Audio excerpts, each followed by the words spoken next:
اعوذ باللہ من الشیطان الرجیم بسم اللہ الرحمن الرحیم۔ حاجی صاحب کچھ پیسے مل جائیں گے؟ میری بیوی سخت بیمار ہے۔ شرفو نے ہاتھ جوڑ کر ان سے درخواست کی۔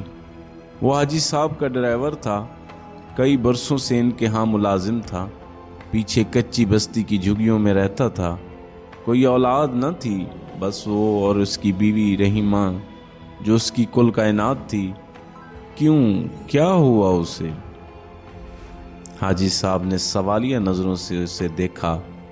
پتہ نہیں صاحب، سرکاری ہسپتال میں دکھایا ہے، ڈاکٹر کہتا ہے آپریشن ہوگا۔ اس کے چہرے پر تشویش کے سائے تھے۔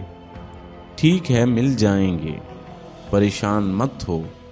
انہوں نے شرفو کا کاندھا تھپ تھپا کر اسے تسلی دی۔ مہربانی صاحب۔ زمین پر بیٹھے شرفو نے اپنا رومال سمیٹا، ہاتھ جوڑے اور الٹے قدموں چلتا ہوا کمرے سے باہر نکل گیا۔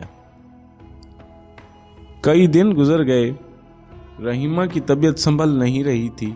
شرفو جیسے کہ تیسے اس کی دوا کرتا، مگر حاجی صاحب سے دوبارہ بولنے کی ہمت نہیں تھی۔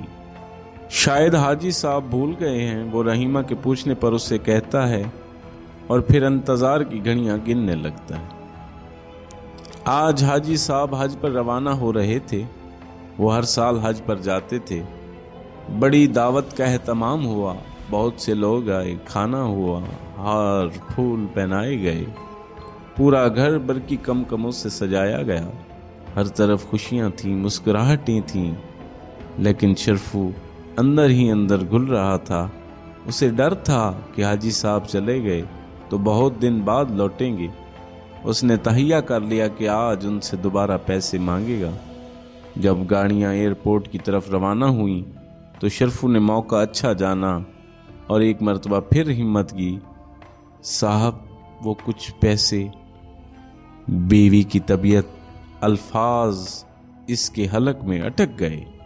ہاں یاد ہے مجھے۔ ابھی دیکھو دعوت وغیرہ میں کافی پیسے خرچ ہو گئے ہیں، حج کے اخراجات الگ ہیں، آ کر دوں گا۔ حاجی صاحب کے لہجے میں سختی تھی۔ شرفو کی آنکھوں میں پانی تیرنے لگا۔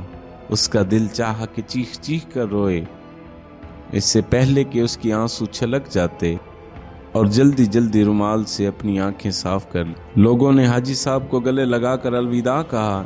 جس وقت جہاز نے حجاز مقدس کی طرف اڑان بھری، عین اسی وقت شرفو کی بیوی جھگی میں سسک سسک کر دم توڑ گئی۔